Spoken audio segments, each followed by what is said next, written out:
Welcome into Hittin Hard with Jon Chuckery here on Locked On Sports Atlanta. Today on the show, just what the doctor ordered in the desert. I'll take Pat, AJ, and Hayward. And are the Braves still the favorites to win the NL East? It's all next. It's Hittin Hard with Jon Chuckery, Locked On Sports Atlanta. This is Hittin Hard with Jon Chuckery, part of Locked On Sports Atlanta. And it starts now.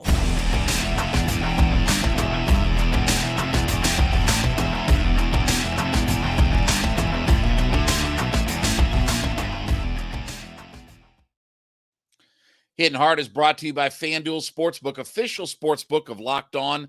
Make every moment more. Visit FanDuel.com/LockedOn today to get started. We ask you to head to YouTube.com, put Locked On Sports Atlanta into your search browser. When you get there, hit that subscribe button, leave us a comment. Free and available to download on all of your favorite podcast platforms, including Spotify, Apple. Check us out there. Also, Roku and Amazon Fire. Yes, we are available on those platforms as well.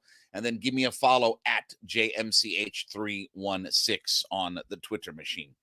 Well, it's just what the doctor ordered out in the desert. So the Atlanta Hawks played late last night, if you didn't notice, and they arguably had their most complete game of the year.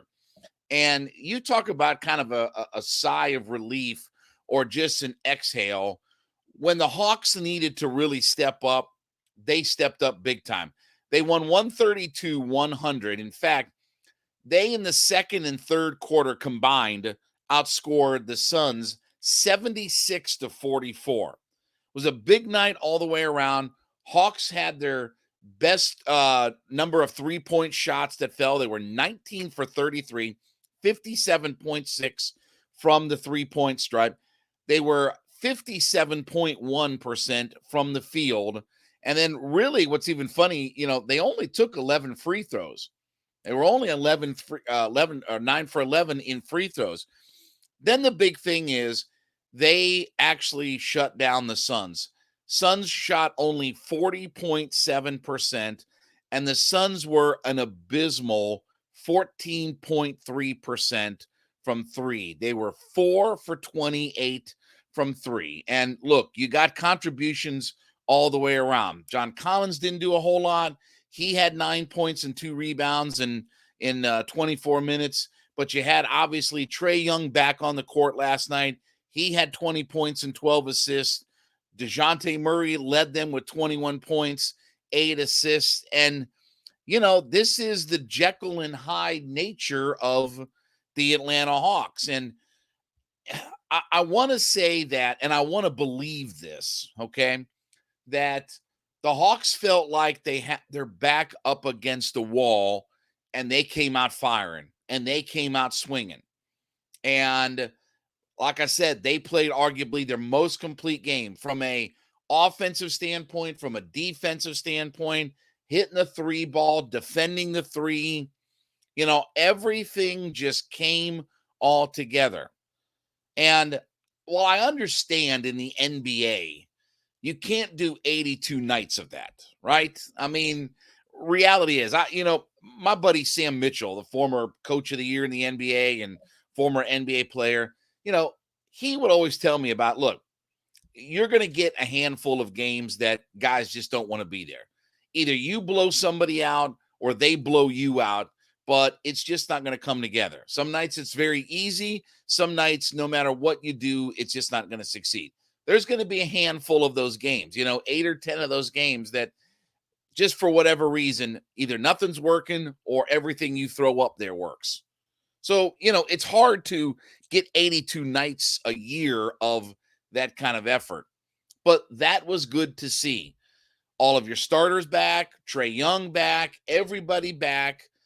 And the Hawks played arguably their most complete game when they probably needed it most. They probably needed it most when all was said and done. Because if you already lost the other night in Portland, that was potentially a winning game. You could have won that game. You hit some free throws late. That game could have been a little bit different. So I don't know that you gave one away, but you might have given one away. And then to turn around and come back when your backs are up against the wall and you got to get this road trip figured out, and it could influence the trade deadline and different things like that. I don't know what exactly the message was, but message received. And so now let's see what the Hawks do from here, because they got their victory on the road, right? So, okay, you feel pretty good. Now you're going to Utah, right? And obviously that's going to be another tough environment. That's going to be another tough matchup. All of these matchups are very tough. I mean, you got Denver. Denver may have the MVP of the league. They've been the best team in the West. Joker may win his third straight MVP. So the road doesn't get any, easier. And then when you come home, again, Phoenix at home, New York, the Knickerbockers, the Cavaliers, you play these good teams at home. But that was a complete effort. That's exactly what the doctor ordered. And I won't go as far as to say, well, why don't we have that effort every night? Because I know better. I know better. I know the reality of the NBA. You're not going to get 82 nights of that kind of effort and that kind of action. But it did feel like that when the Hawks had their backs against the wall, they came out swinging. They came out firing. And we've seen that at times. Look, to get into the play-in round last year, they came out swinging. When they were in the play-in round, the 2 games that they won, right? They beat Charlotte at home. They went up to Cleveland. They came out fired. They had their backs against the wall. They came out and made it happen. And then they got comfortable. I mean, for lack of a better way to describe it, they got kind of comfortable against Miami, and, they weren't going to win that series. But it feels like when their backs are against the wall, they have the ability. And we've said this before on the show. They can play with anybody in the NBA. That's what's so frustrating. DeJounte Murray was doing an interview before the game. I think he was on ESPN or something like that. And, he said it. Look, when we're healthy, we can play with anybody. That's the thing is, one is it's health. It's always been about health for the Hawks, right? It's always been about Capella and Collins and Hunter and all these guys stay healthy consistently. And then 2 is, the effort. And if they play defense, and the other team can't shoot, Hawks can beat anybody in the NBA. Their starting 5 is really good. Their depth is, questionable and things like that. But they have a decent bench. They don't have the bench that they had from the old days of Herter and Gallinari and all these guys, but they have a pretty decent bench. They can rotate, 10 guys if they need to. So that was much needed. Now let's see what happens in Utah, because, you're going to turn right back around. You're going to play on Friday. You're going to be right back in it. And I think Utah is going to be the swing game, because I don't think they're going to beat Denver. I don't think they're going to go out to Denver and win that game. So if you can win in Utah, and we talked about salvaging your road trip, if you can at least win 2 of the 5 games, I think you salvage your road trip. If they can win in Utah, they'll feel pretty good. And then I think you lose in Denver, and then a swing game is in New Orleans. When you wrap up the road trip, the game in New Orleans is a real swing game that really could make this successful road trip. If you're 3-2, trust me, that's really successful going out west. And this team may end up finding a way. Maybe the more be buyers at the trade deadline. Maybe they'll go in the luxury tax. We can only hope and pray. All right. Talking about our friends over at FanDuel. Listen, the NFL playoffs are here. The Super Bowl is here. We're excited about our new betting sponsor, Locked On. For Locked On, FanDuel is America's #1 sportsbook. So if you're new to FanDuel, we've got a great deal for you, okay? If you sign up at FanDuel.com/LockedOn, FanDuel.com/LockedOn, LOCKEDON, new customers will get $150 in free bets guaranteed. Just place your first $5 wager at FanDuel.com/LockedOn, and we'll give you $150 in free bets guaranteed. FanDuel's got all of your favorite bets, money lines, point spreads, player props. Now you can combine bets for a bigger payout with the same game parlay. It's an app that's safe, secure, easy to use. But when you go to FanDuel.com/locked-on, LOCKEDON, and you sign up today, we're going to get you $150 in free bets just by placing your first $5 bet. You'll get $150, win or lose, and we certainly hope that you win with all of this, but we'll get you $150 on your first $5 bet at FanDuel.com/locked-on. Make every moment more with FanDuel, the official sportsbook partner of the NFL. So Brian McFadden was on, former defensive back and all that. Brian McFadden was on our radio station recently, and he said something very interesting, that he had talked to Patrick Peterson, and Peterson had said that he'd like to play for the Falcons. Huh? What? Yeah. Patrick Peterson. Okay. Now, we've talked about the direction a little bit of the cornerback situation here, right? Okay. Here's the big thing that they have to decide on. Okay. Casey Hayward has a $7 million cap hit next year. The dead cap number is $2 million. You could save yourself $5 million. Okay. But if you do that, you got to go out and sign a quarterback, a cornerback. You have to, and I think you need another veteran beside AJ Terrell. I don't think you're going to draft a rookie cornerback and you plug him in right away. So you got to go out and sign a cornerback. So we talked about the idea of, I would rather just keep Casey Hayward on the roster. with all due respect, for $7 million, I know he's coming back from injury and things like that, but he's still a productive guy. If I can, we talked about this with Jalen Ramsey a week or two ago.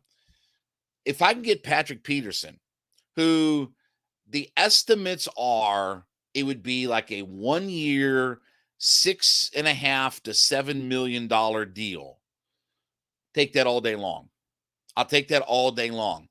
If I could have, again, Casey Hayward, AJ Terrell, Patrick Peterson, I'll take that secondary. I'll take those three guys. I've upgraded over Isaiah Oliver at my nickel corner spot.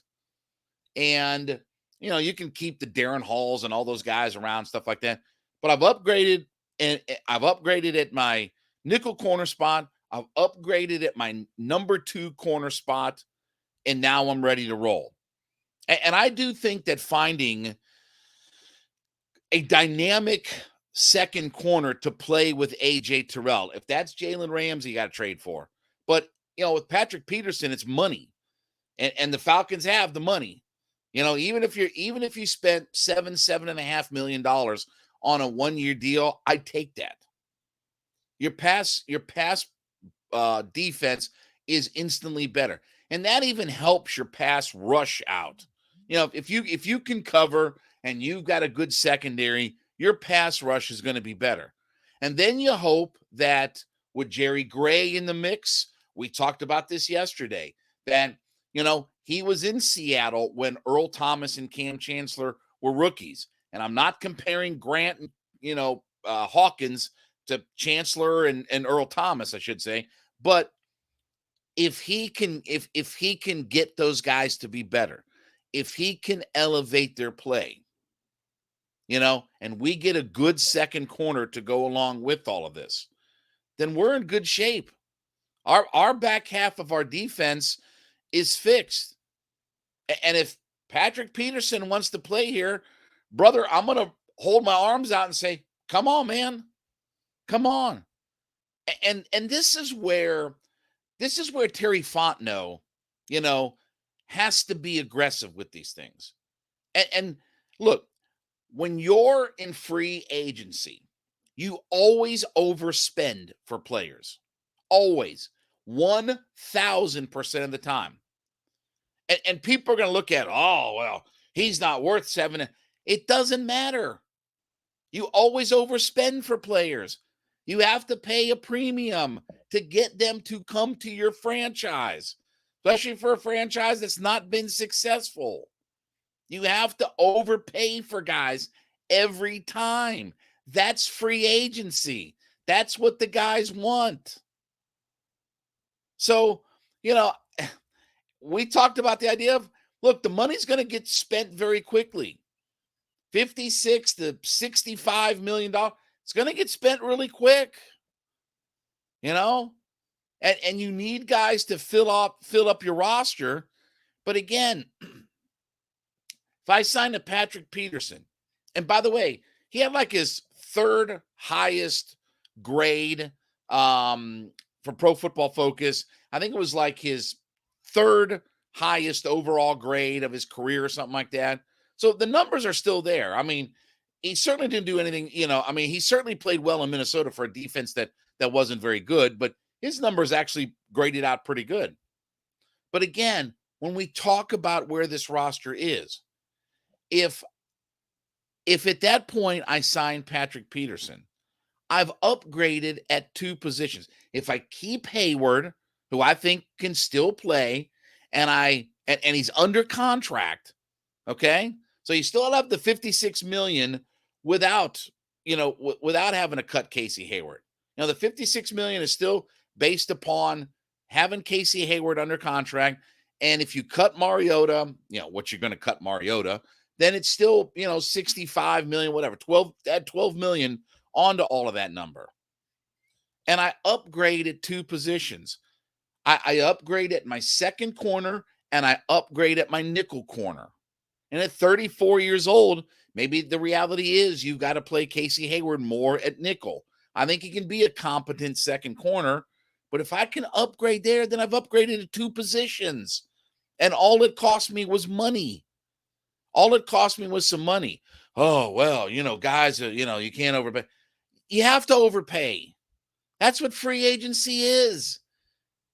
Dante Fowler was a $56 million player who'd had one good season in his NFL career, 111 sack season, and he got $56 million from the Falcons. You always overpay. Ray Edwards, you always overpay for free agents. So don't get hung up on, they got to get him for $5 million. No, you have to overspend. You have to go out and get these guys. What do you think Daron Payne is? If Daron Payne is in the mix, what do you think he's going to play for? Fish heads and rice? Think he's going to play for, a mook salary? No, these guys want to get paid. That's why they get a bidding war going. That's why they're free agents. And if you have to spend a couple of million more to bring a guy in, then be aggressive and do that. If a guy says, a former NFL player who's now an analyst, he gets on our afternoon drive radio show and he says, yeah, Patrick Peterson would like to play for the Atlanta Falcons. I've talked to him about it. Well, hell, get a deal going. Let me be the arbitrary. I'll represent Terry. I'll go to knock on his door. Hello, Pat. Hey, how you doing, man? Come play for the Falcons. Can we get you a year, $7.5 million? Come play for the Falcons. And I've upgraded to two positions. Two. Because I'm better in two spots. And especially spots where I need to be better, right? Given our dreadful pass defense and things like that. And so if I can upgrade there and I can get Jerry Gray to coach up Hawkins and Grant to just even where they're one or two steps better for all of this, I'm in good shape. Let me get Patrick Peterson. Let me get Jalen Ramsey. Let's be dynamic in the offseason and turn this thing around. All right, besides making Hittin' Hard with Jon Chuckery your first listen every day, make Locked On Sports Today your second listen. Biggest stories of the day, instant reactions, big game recaps, and the take of the day. It's available Spotify, YouTube, wherever you get all of your favorite podcast platforms from. So are the Braves the favorites to win the NL East? Here's the very simplest thing that I can say about the Atlanta Braves, okay? Ric Flair used to always say, to be the man, you got to beat the man. And that's the biggest difference.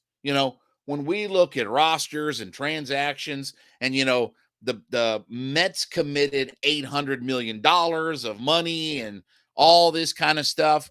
Obviously, the Phillies have upgraded, right? They've upgraded their bullpen. They've got Trey Turner in the mix, and all this for kerfuffle and all this kind of other stuff, right? Forget the Marlins; they're dreadful. And the Nationals are dreadful. It's about the Phillies and the Braves. So when you look at these three clubs, right? Do I still think the Braves are the favorite? Yeah. And you know why? You know what the biggest thing is? The Mets and the Phillies haven't overtaken the Braves. They haven't been able to beat them when it counts most, when it's head to head. The Mets folded last year. The Mets played really well. I mean, I won't say that they collapsed or anything like that because they played really well. The Braves were better. The Braves were better than the Phillies. I think the Braves were 13 games better than Philadelphia or whatever like that. Now, look, when you get in the playoffs, anything can happen. You can be the Mets and get knocked out of a first-round series in the wild card and all that, right? You can get knocked right out before you even get started. And then if you're Philadelphia, you can run to the World Series. That's a different animal. That's not what we're talking about. That's a whole different thing and a whole different discussion. This is about winning the NL East. And when you have that 162 game grind, it's a long season. It's a long way to go. And you have to ride the ups and the downs of the season and things like that. You don't just start off, 161-1. It just doesn't all come together. You don't have that Detroit Tigers start. They were like 40 wins in their first 50 games or whatever, in 84. Things just don't come that easy. You're going to have ebbs and flows, and you're going to have competition that's going to be intense and things like that. But the Braves, because they've been there and they've won their number of divisions in a row, that's why I take the Braves. They've been there. They understand what it takes. They have a manager that understands what it takes about the grind of the season. They've set themselves up. Look, they have their core together. So you're not switching pieces all the time and things like that, right? You're not having to rebuild your organization. And unlike the Mets and the Nationals, it's not always just plugging and playing in adding a guy. There is chemistry and different things that are involved, and how do these guys meld and mesh together? You don't have that issue with the Braves. These guys are with them, with each other every single day for 6 months, out of the year. How do they mesh? How do they? You don't have to worry about anything with the Braves. Ronnie and Ozzie and Riley and Olsen and everybody in their clubhouse, and even with the losses that they've had, over the last couple of years, Freeman's gone, Dansby's gone, right? Those are big losses.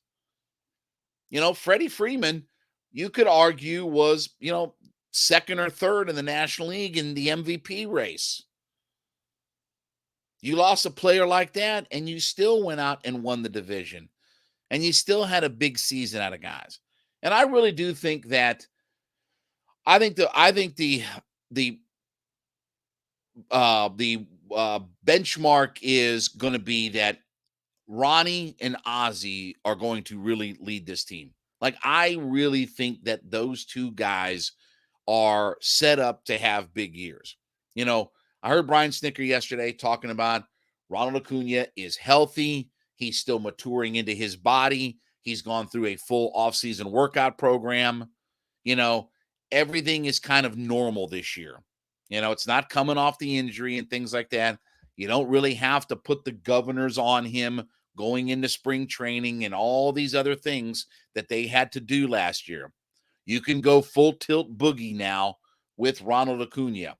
And by all indications, Ozzie's going to be back in the fold and everything's going to be good there. Had to have some cleanup stuff done, and he's going to be back. And if you think about the idea of, okay, if I've got old Ronnie and Ozzie mixed into that lineup, and you still have the same kind of core guys. And look, the Braves have their issues. They don't have a competent shortstop just yet. If it's Vaughn Grissom or somebody else, they don't have their, maybe competent full-time shortstop. They have a hole out in left field that we've talked about, right?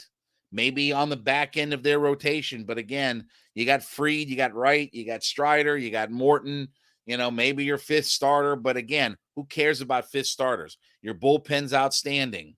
Your starting positional players are outstanding. There's nothing about the Braves to like.